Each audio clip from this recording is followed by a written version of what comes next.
Fixed joint arthropathy की समस्या के होने के क्या कारण होते हैं? तो बेसिकली फिक्सेड जॉइंट आर्थ्रोपैथी की जो समस्या है वो ज्यादा उम्र के लोगों में होती है, स्पेशली जिनकी उम्र 40 साल से ज्यादा हो। लेकिन ये समस्या 40 साल से कम उम्र के लोगों में भी हो सकती है। उसका कारण होता है स्लिप डिस्क,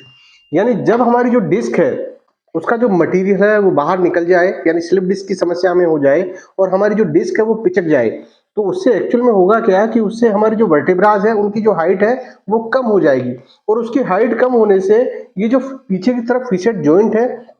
इनके बीच में जो स्पेस है वो भी कम हो जाएगा। इसकी वजह से क्या है कि इनमें जो जोड़ है उसमें रगड़ खाने लगेगा और उसकी वजह से उनमें अर्ली डिजेनरेशन स्टार्ट होगा, और उसकी वजह से हमें फिक्सेड जॉइंट आर्थ्रोपैथी की समस्या कम उम्र में भी हो सकती है। लेकिन ज्यादा उम्र में होने का कारण क्या होता है कि जैसे जैसे हमारी उम्र बढ़ती है वैसे वैसे हमारी जो डिस्क है इसका जो वाटर कंटेंट है वो कम होने लगता है, और इसका जो लचीलापन है वो कम होने लगता है, और धीरे धीरे डिस्क डिजेनरेशन की समस्या हमें होने लगती है। तो डिस्क डिजेनरेशन की समस्या में हमारी जो डिस्क है वो पिचकने लगती है, हमारे वर्टेब्रास है उनकी जो हाइट है वो कम होने लगती है, और उससे अल्टीमेटली हमारे जो पीछे फिक्सेड जॉइंट है इनके बीच में जो जॉइंट स्पेस है वो भी कम होने लगता है। जॉइंट स्पेस कम होने की वजह से आपस में जो हड्डियां हैं वो रगड़ खाने लगती है, और उसकी वजह से भी हमारी जो फिक्सेड जॉइंट है उनमें डिजेनरेशन शुरू होने लगता है, और उसकी वजह से भी ये समस्या अधिकतर ज्यादा उम्र के लोग हैं उनमें इस वजह से होती है। जब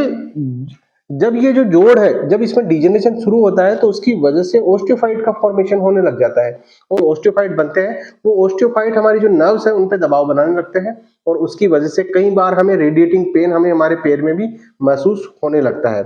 तो बेसिक